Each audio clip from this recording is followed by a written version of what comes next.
Hola, ¿cómo estáis? Bienvenidos a todos. Os quiero dar la más cordial bienvenida a este primer podcast de La Costeña, que se llama, además, Plática al Gusto. Qué rico, ¿no? Qué Suena rico. bien.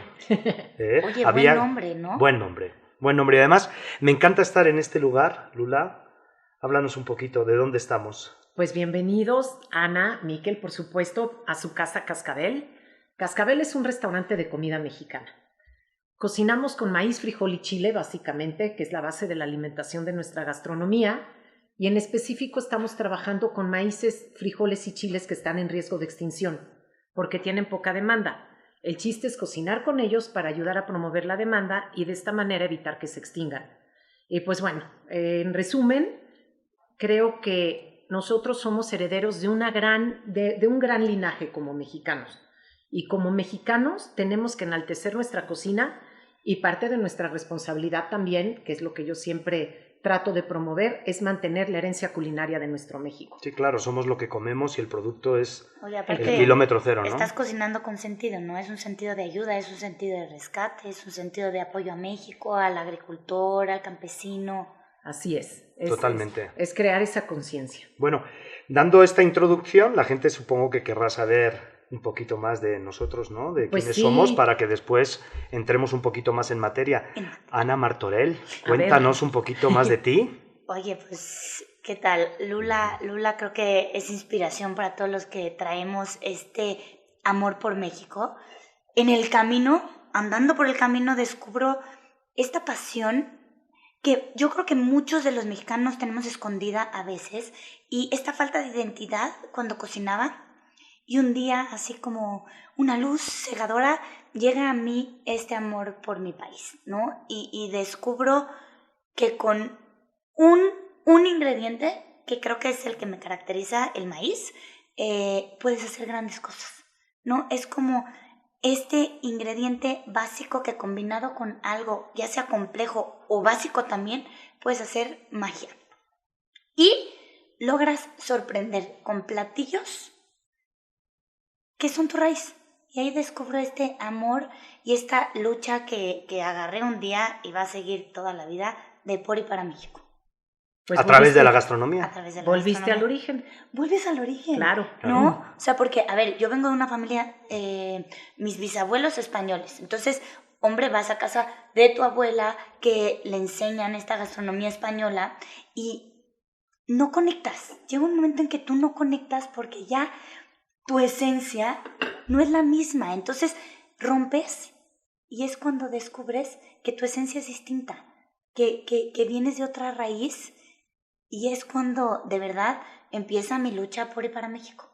Y fue increíble. Pues qué padre, porque tú, Miquel, por ejemplo, al revés, ¿no? O sea, tu origen, ¿de dónde vienes? Platícanos de ti, ¿cómo es que estás aquí en México? Bueno, yo al final soy un cocinero que lleva muchos años conectado con la gastronomía. Empecé de forma amateur y me convertí decidí que esa manera de concebir la cocina más hogareña la podía profesionalizar. Y hace unos 25 años más o menos que ya me dedico a ganarme la vida por medio de la cocina, ¿no? Claro. 22 de esos 25 años aquí en México, desempeñándome como cocinero y interviniendo en diferentes facetas de la gastronomía, desde tener restaurantes y llevar a un equipo de personas hacia una meta común, que es darle felicidad al cliente, hasta la parte de la docencia, donde puedes intervenir en alguna de las universidades, como el claustro de Sor Juana, CESA, Anáhuac, donde les das siempre esas alegrías o por lo menos esa transmisión a los jóvenes. También hemos estado colaborando los tres, ¿verdad? Sí, en diferentes temas, proyectos Siempre gastronómicos. unidos por la gastronomía. Claro. Siempre unidos por la gastronomía. Entonces da igual desde qué silla lo hagas, desde qué ángulo lo enfoques, siempre es en pro, como dices tú muy bien, Lula, de este amor a la gastronomía y de sembrar y fertilizar un suelo para que las demás generaciones puedan disfrutar de algo mejor. No sé, yo creo que es esa parte de la evolución. Y yo pienso que tú, Lula, lo has sabido hacer muy bien a lo largo de los años, porque tú también llevas un carretal de años en este mundo de la gastronomía, ¿verdad? Pues ya tenemos nuestro recorrido, ¿verdad? En el camino hemos andado. Y sí, digo, me pasó mucho lo mismo que a ti, Ana, encontrar tu propio estilo de cocinar, el propio estilo personal en lo que sea tu forma de vestir, entender bien y tener claro hacia dónde vas, porque probablemente sabes que quieres ser cocinero y que te llena, tenemos este espíritu de servicio que es algo que tenemos en común, pero el decir yo hago comida mexicana y esto es lo que me da orgullo y esto es lo que quiero enaltecer, pues toma su tiempo, ¿no? Como tú dices, es un llamado que uno tiene. A lo mejor tú, Miquel, viniendo de España y estando en México, pues eres tú un claro ejemplo de cómo aplicas las técnicas que has aprendido en tu lugar de origen, en tu país natal, las has puesto en México, y inclusive digo, hay que decirlo, porque Miquel y sus restaurantes han estado en las listas de los 50 mejores, y verdaderamente eres un gran orgullo, Miquel, porque como tú entiendes y llevas la gastronomía mexicana, es verdaderamente un complemento que nos hace entender de dónde venimos también, porque a lo mejor ancestralmente entendemos que venimos del maíz, el frijol y el chile, pero pues también hubo una parte en que los españoles nos vinieron a complementar, y la cocina mexicana tradicional, que es lo que conocemos hoy como cocina mexicana tradicional, viene justamente de ese entendimiento entre lo prehispánico con lo que aportaron los españoles. Hay algo que a mí me llama muchísimo la atención y siempre me queda muy grabado hablando de técnicas, porque antes de que llegaran los españoles no existía el cerdo. Con los españoles llega el cerdo, con el cerdo llega la manteca y con la manteca llega la técnica de la fritura. Antes no teníamos fritura. No, a ver, somos realmente una unión que lejos de... surge algo increíble, ¿no? En la unión de dos culturas, que es obviamente la prehispánica, y en la conquista el poder tener tantos ingredientes que al final es conquista, sí, pero nos lo dejan y nosotros creamos una identidad propia, ¿no? Hay otra conquista. Exactamente. Entre nosotros mismos. Hay un gran intercambio cultural que nos enriquece y dentro de lo cultural, obviamente, lo gastronómico. Cultural, gastronómico, de todo. Sí. Y logramos hacer unas técnicas propias. Claro. Por ejemplo, en esta época del virreinato, porque es cuando surge el virreinato, es cuando surge todo el tema de los moles, los manchamanteles, los adobos, todas estas salsas. No que no hubiera moles antes, porque acuérdense que la palabra mole viene de muli, que significa moler. Eso es. ¿No? Entonces, los claro chiles, que en ¿no? época prehispánica... Exactamente, eran los chiles. Claro, a lo mejor han cambiado y nos hemos tenido que acoplar a la vida actual, porque imagínate lo que sería ahorita otra vez volver a moler en metate, porque todavía el molcajete tiene esta parte romántica, ¿no? Y sabor, ¿no, Lula? Mucho, pero no es tan complicado, la verdad, como moler en metate. O sea, yo recuerdo cuando fui a las clases de cultura de gastronomía mexicana con Yuri y Edmundo, que imagínense qué padre, de utensilios, o sea, cuando tú te inscribes, pues te dan tu lista de utensilios, lo que tienes que traer, y lo que te pedían eran molcajete y metate. Y en la primera clase, el primer tema fue el nixtamal.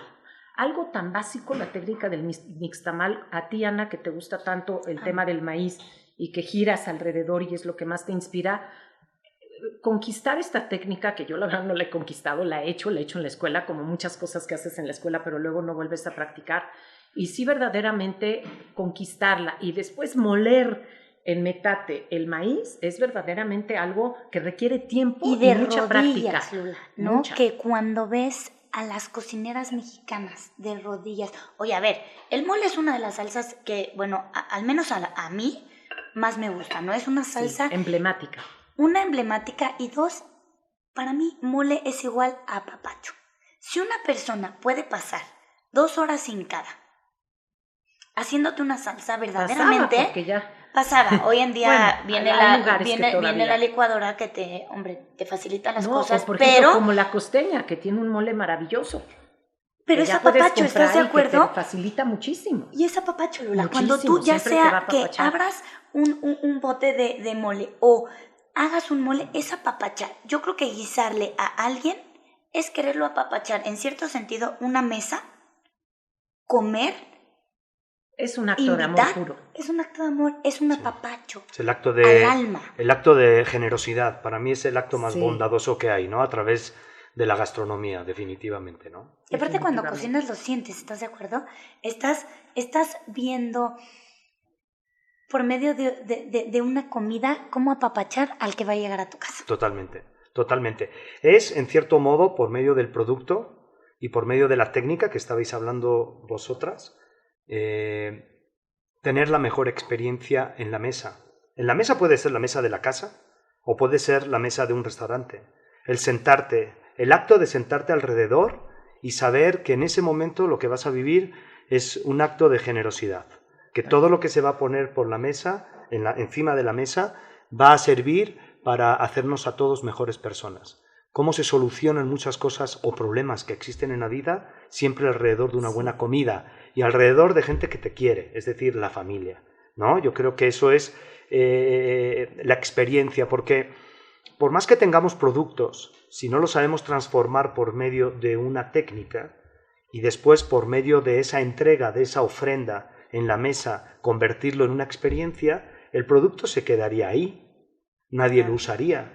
Pero ya no solamente estamos viendo el producto como de esta fórmula per se, en donde veo a un jitomate únicamente como un jitomate, sino que ya estamos viendo al producto como algo más, como algo mágico, como algo que realmente no solamente nos va a nutrir a nivel fisiológico, sino también a un nivel mucho más emocional.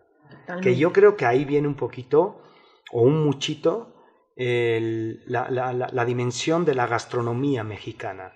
Yo a todo el mundo que he visto, por lo menos estoy hablando a partir de ahora de los extranjeros, que he visto que han rozado o incluso ya se han introducido un poquito al mundo de la gastronomía mexicana, todos hablan de su magia. Sí, pues es que sí. Es que tiene magia. Sí. A ver, pero Miquel, porque por ejemplo yo he visto mucho que tú utilizas técnicas que, digo, Ana, yo veo cómo evoluciona y hace una comida mexicana muy contemporánea partiendo del origen, pero tú las técnicas que utilizas vienen siendo como de alguna manera más químicas, o sea, que también se transforma en magia, ¿no? Sí. Por ejemplo, si usas un puré de tomate, hablando de la magia, ¿qué harías? ¿Una esferificación? ¿O cómo es que tú te inspiras para poder ver a los alimentos de una manera como más científica? Porque yo sí veo que inclusive haces fórmulas, ¿no? Sí, siempre intentamos, siempre intentamos estructurar, bocetear, colocar de alguna manera práctica la idea que más o menos tenemos en la cabeza. Intentamos entender de qué está hecho el producto para poderlo tratar a veces de la mejor manera y colocarlo de una forma diferente. Sabemos que la magia en un cliente o para poder lograr una experiencia superior tiene que ver con tres cosas fundamentales, que es el flavor, es decir, lo que tú percibes por medio de la boca y el olfato. ¿Dijiste flavor o sabor? Flavor. Flavor. ¿No? La parte del flavor es el conjunto de nariz y boca. La nariz siendo un aroma exterior e interior, porque hay un olfato interior, y la parte de la boca, esos tres, es el flavor de las cosas, ¿no? Que ya no solamente es un aroma ni es un sabor, es otra definición que va mucho más allá. El cliente se va a fijar mucho en el flavor, en el color y la textura. Son esos tres. De hecho, el arte en general, o la artesanía en general, tiene esos tres toques. Sí, claro. Tiene el aroma, ¿no? Claro. Tiene el sabor, tiene el color y tiene la textura. 100%. ¿No?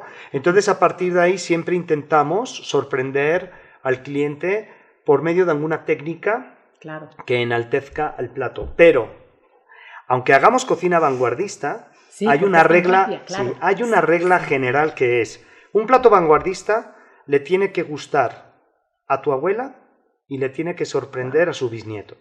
¡Órale! Oye, es que hoy no cocinas, hoy no comes por necesidad, hoy comes por experiencias. Tú vas a vivir una experiencia a un restaurante y tú se la das en cada bocado. Claro. Entonces, hoy en día, ¿qué te hace volver a algún lugar? ¿Qué te hace volver a probar los sabores de tal o cual chef? Es la experiencia que te hace vivir. Totalmente. Y se la haces vivir, como tú lo dices, por el olor, claro, por el sabor, por la textura. Claro.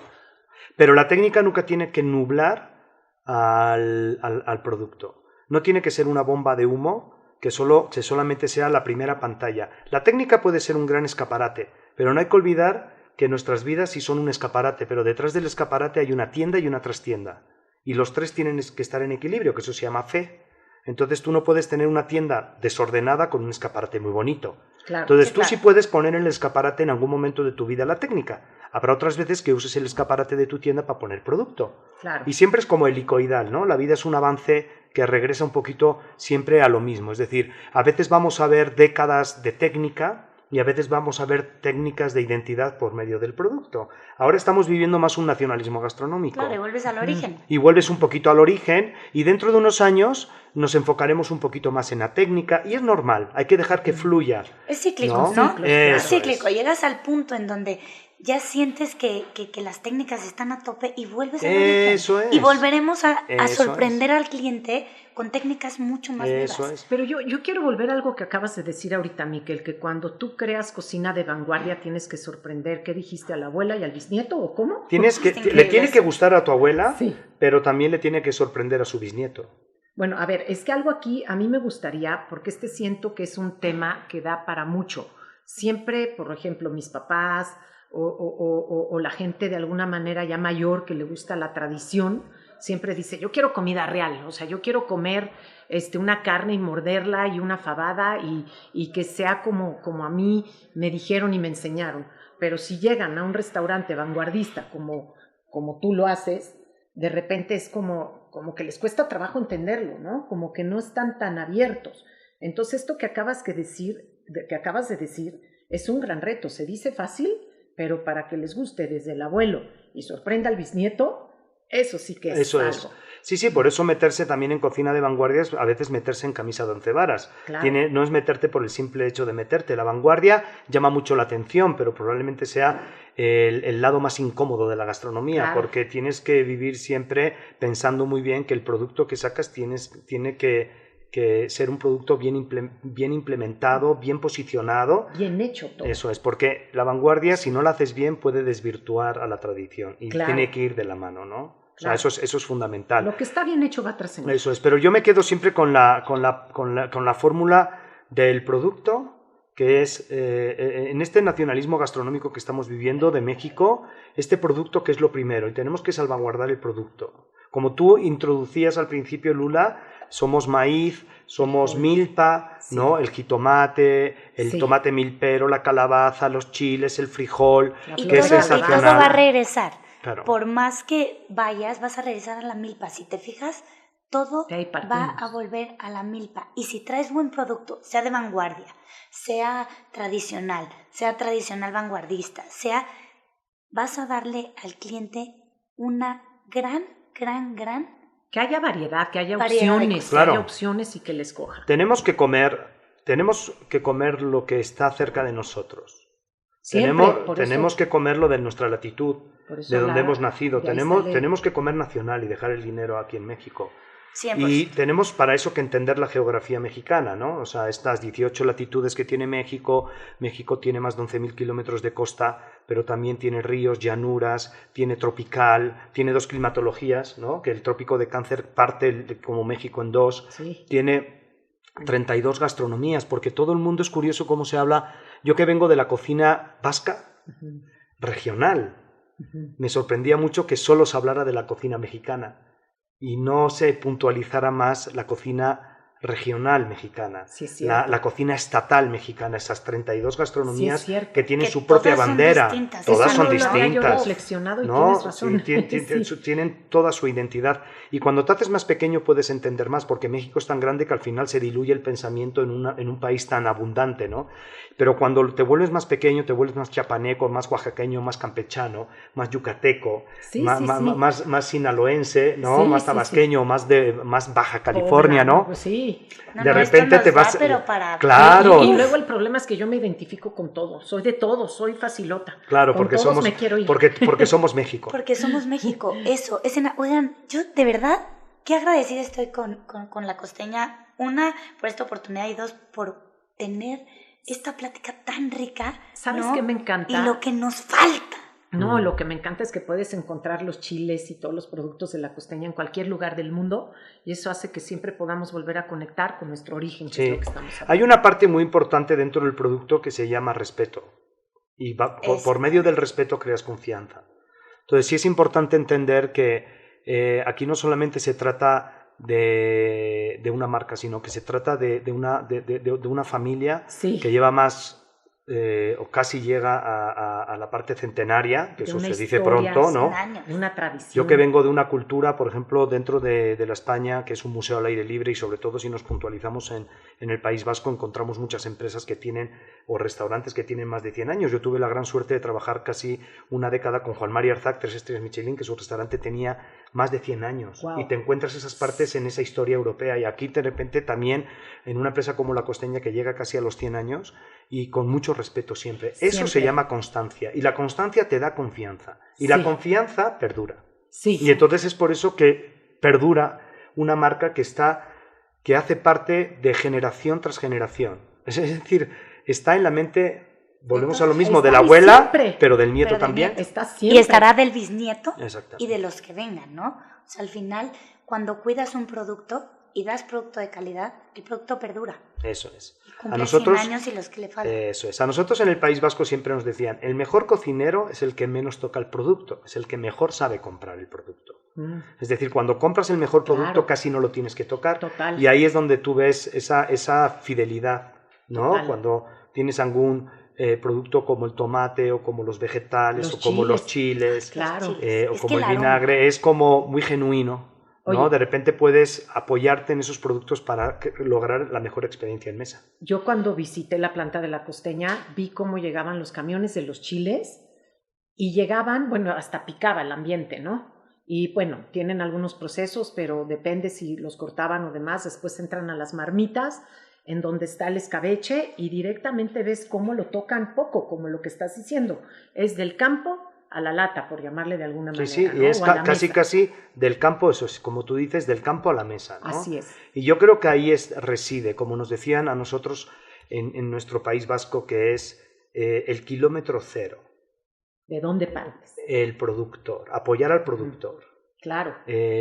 al pequeño productor por libre, asegurar la temporalidad, Sí. que muchas veces Hay que aseguras la respetar. temporalidad regresando a la parte del enlatado o De del esta manera la embotado. aseguras. Hoy en día se ha Claro. perdido esa costumbre de cómo las familias se reunían en temporadas a embotar ¿En votar? y cómo se juntaban diferentes, bueno, la familia pues al final son diferentes generaciones y se juntaban a embotar chiles, se juntaban a embotar Claro, Tú nos has para que te dure, platicado esas claro, para que te historias que dure tienes. mucho todo el más. año.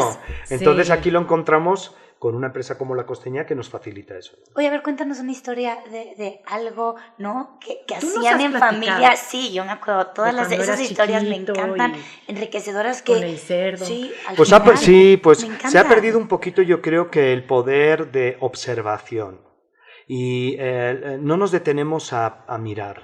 Yo me acuerdo que cuando iba al pueblo de mis abuelos, 275 habitantes en invierno, 5.000 en verano, había un montón de viejitos sentados en un taburete a las 7 de la tarde que tú decías, ¿están muertos? No, estaban vivos, ¿no? ¿Qué estaban haciendo? Eran maestros, estaban observando, estaban Es que hoy mirando. hemos perdido ese Y tiempo. pasabas y siempre te hablaban del clima. Y tú dices, ¿pero por qué todo el mundo habla del clima? Porque si tú sabes hablar del clima, es que tienes un poder de observación. Va a llover. Te soltaban así, ¿no? Porque ¿Cómo estamos? olía, ¿no? Bueno, va a llover, ¿no? Y el O sol, mañana variando. sale el sol porque las nubes, el viento, cómo viene. Y esas personas controlan el campo. Esas personas saben cuándo cosechar. Esas personas saben qué esperar de una cosecha. Y saben cómo, sobre todo, conservar. La palabra conservar no solamente es en lata o en bote. La palabra conservar es cómo me conservo durante todo un año, que es cíclico, son los Claro. 365 días al año. Entonces, cómo me voy rodeando de sabiduría para poder aguantar el año, porque el mundo, el ser humano, lo que ha hecho es conservarse anualmente, año tras año. Fíjate, totalmente de acuerdo. Y ahorita que estás diciendo todo esto, yo me voy por ejemplo, a cuando yo he visitado Oaxaca. ¿No les parece que es un estado en donde hoy en día podemos seguir viviendo el tiempo ancestral? Sí. O sea, tú vas a Oaxaca y parece que viajas en el tiempo. Es el Oaxaca 100%. Time. ¿Verdad? Pero sí, Tienes que o poner, sea, ajustar tu reloj. Eso hasta en forma de vestirse, o sea, desde que llegas, la comida, La tan frecuencia. tradicional. Como si Me nosotros encanta. fuéramos una frecuencia herciana Sí, y que de repente ahí hay otra frecuencia. Parece que tu corazón late a otro ritmo. 100%. Pero en cuanto pisas el Sí, estado, sí, o sea, real, lo pisas, te conectas. Es impresionante. No sé si te vuelves mejor mexicano, pero empiezas a entender Esta conexión. la tienes. Sí, entiendes todo perfecto, todo te cae en tu lugar, es algo como químico, como energético. Y sí yo creo no sé que el qué pasa. mexicano que no ha pisado Oaxaca es algo de la lista de cosas que debes de hacer. 100%. ¿No? Y pasa no Sí, nada más creo. en Oaxaca, en muchísimos lugares, Bueno, pero, Sí. Pero además, Oaxaca, es que México yo lo tiene eso. sentí, y es que en México tenemos además muchísimas celebraciones alrededor de cada platillo. Tú hace ratito hablabas del mole, que a ti te da un apapacho, que por supuesto yo también estoy 100% de acuerdo contigo. Para mí mole además es celebración, ¿no? No Sí. comes mole realmente cualquier día, aunque sí, no, yo podría comerlo cualquier día, pero en realidad es un plato de celebración. A Totalmente. ver, y hablemos de los colores del mole. Claro. ¿Cuántos El hay? mole blanco era para la celebración de una boda, ¿no? Y ya lo Claro. sabían. Y había un mole blanco y decías, hay boda en Claro. puerta. Y es que clasificaciones hay mil. Hay miles, pero aparte es una salsa con sentido. No es, Sí. aparte del sentido del apapacho, es el apapacho para distintas circunstancias. Claro. Claro. Es que eso es, para mí como extranjero, bueno, ya llevo 22 años aquí en México, Ya eres pero más. sí, aquí, Miquel. la ¿Llevas mitad de más mi- fuera o no, en México? yo voy a llegar a mis 26, será mi equilibrio, 26 años en México No será quería mi yo equilibrio. preguntar. Pero llevas 22. Sí, 22 más 26, ahí os las dejo de tarea. Y Pero luego. el tema me encanta porque habéis hablado de la cocina prehispánica, la habéis llevado a esa cocina después de la conquista colonial, ¿no? Pero también no hay que olvidar, incluso habéis abarcado un poquito, casi la cocina monacal de las monjas, y ahora os habéis ido a una cocina que yo creo que es la más divertida y la más nostálgica de México, que es la de la festividad. Cómo México puede llegar a celebrar lo más bonito y lo más nostálgico, como de repente en un noviembre irte a Pátzcuaro ¿Qué tal? y de Oh. repente vivir una experiencia nocturna. También viajas de por el eso tiempo. es, pero es esa parte de colorido gastronómico entre la noche y la luna, entre el cempasúchil y el olor a incienso, en un cementerio, Y la cocinando festividad o de la haciéndole muerte. ofrenda a los muertos. A la muerte. Pero de otra manera puedes estar comiendo mientras estás bailando o viendo un show extraordinario. Cómo México sabe divertirse por medio de la cocina, cómo Sí. sabe honrar por medio de la cocina Y y sufrir, cómo ¿no? siempre le pone color a la Sí, cocina. sí, es ¿no? impresionante. Para ti, Ana, por ejemplo, ¿cuál es tu festividad mexicana con la que más te llama, te identifica, te gusta y por qué? Híjole, es que este tema de la muerte, creo que cómo lo ve el mexicano, me encanta, ¿no? El mole negro, este color desde que, o sea, hablando de moles, ¿no? Haces tu mole negro y cómo honras ahora no a la persona que se casa, sino a la persona que se fue. Claro. Pero la honras no por lo que dejó de ser, sino por lo que fue. Y todo toma sentido. En lo que estás festejando, lo que dejó, su vida, lo que plasmó, y año con año, en noviembre, festejas otra vez su legado Claro, por medio de una salsa. Me encanta. Por me medio de los enloquece. olores, claro. de los colores. Ahí están otra vez los olores y los colores tan importantes dentro de la cultura gastronómica, artística, ¿no? Al final del día, ¿no? Y esa ofrenda, cuando le pones el altar de muertos, por ejemplo, se me hace una cosa espectacular. Sí, Que claro. todo mexicano debería de poner en su casa. Sí. Y volver, es eso, es acordarte de esta persona. ¿Qué comía?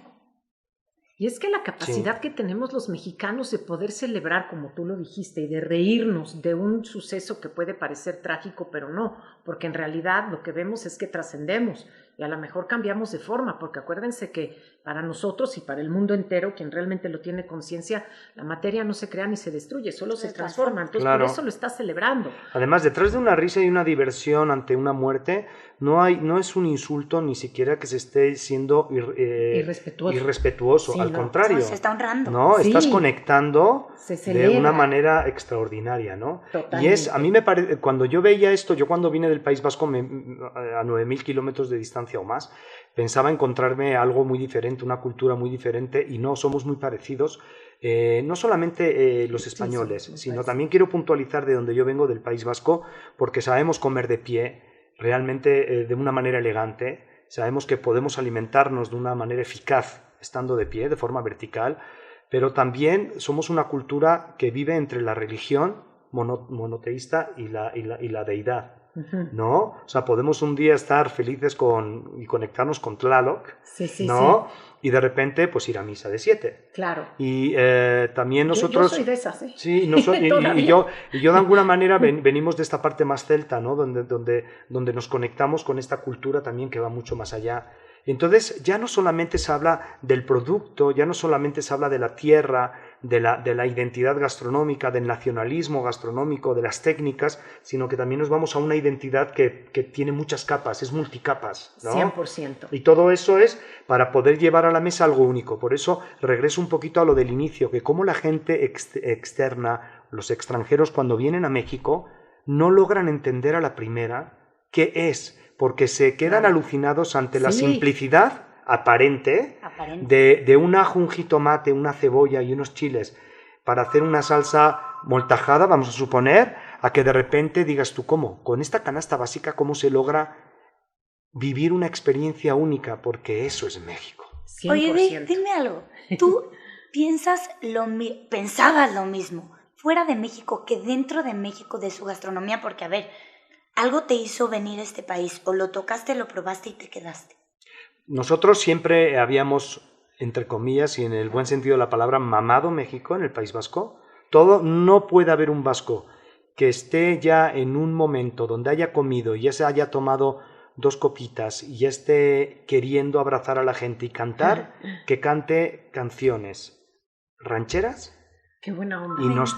Y canciones nostálgicas vascas. Qué buena es decir, onda. En el País Vasco es curioso y yo nunca entendía cómo al final para que un vasco siga en ese camino de felicidad gastronómica te acabe cantando canciones nostálgicas vascas o canciones alegres rancheras. A ver, dime una de las canciones alegres ¿Cuál rancheras. fue tu Exacto. La de Y sigo siendo el rey. Que esa, bueno. No, que esa se la sabe todo el mundo, es popular. Trascendió gastronomía y trascendió música. Es que es México cultura, lindo y querido, donde vayas, se la saben. Claro. Es cultura. Sí. Es cultura. Qué padre. ¿No? Y es la cultura gastronómica la cultura gastronómica yo creo que es un tema que tiene que perdurar.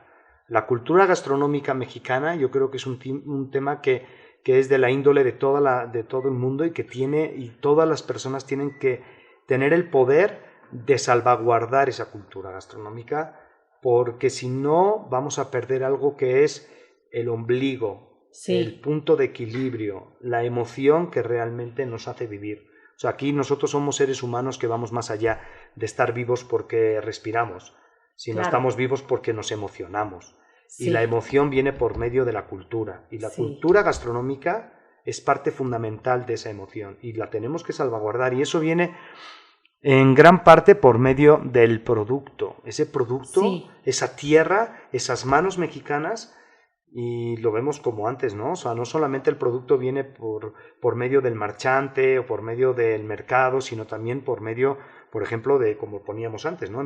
Marcas como La Costeña, que de repente son sensacionales y que nos facilitan sobre todo la vida, ¿no? Y que nos siguen conectando con ese orgullo nacional que tenemos, ¿no?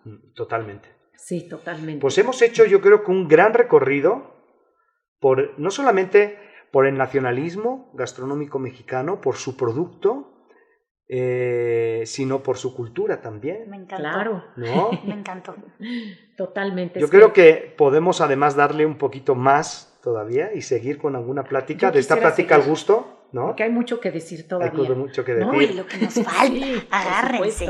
Para hablar del día a día, para hablar de las técnicas, para hablar también un poquito cómo hoy en día toda la tecnología y el alcance que tenemos a ver las cosas. Digo, yo recuerdo, quiero volver a hacer hincapié en mis maestros. Para mí son maestros de verdad, que eso que el mundo ya en paz descanse, porque son maestros que se hicieron en la investigación y en las experiencias, no en lo que ves nada más en el internet. Y eso hace una gran diferencia, porque hoy en día tenemos esta gran responsabilidad de lo que estamos comunicando a las nuevas generaciones, porque ellos son el futuro, y de nosotros depende que lo que comuniquemos tenga que ver con esta cultura de la que estamos hablando, legado, ¿no? Para pues dejar un legado, pero por eso tenemos que saber comunicar con respeto lo que tú hablas del producto, de las técnicas, de la historia, porque si no, ya el que hace una pizza con algo, el que cree que el jitomate es de los italianos, digo, claro que también es de los italianos, pero viene de México.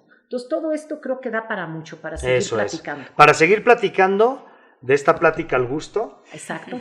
¿No? Claro. Y de poner sobre la mesa ahora, con todo este primer aprendizaje, cuáles son las técnicas que tenemos hoy en día, cuáles son las que nos permiten crear ese equilibrio entre técnica y tiempo. Es decir, ¿cuánto tiempo tengo al día para cocinar? ¿Y cómo puedo cocinar con el tiempo que tengo de la mejor manera? ¿Y cómo podemos descubrir el verdadero sabor de México? Pues agradecer, ¿no? Este podcast que nos volvió a juntar. Nos volvemos en una plática tan bonita. Totalmente. Pues qué gusto.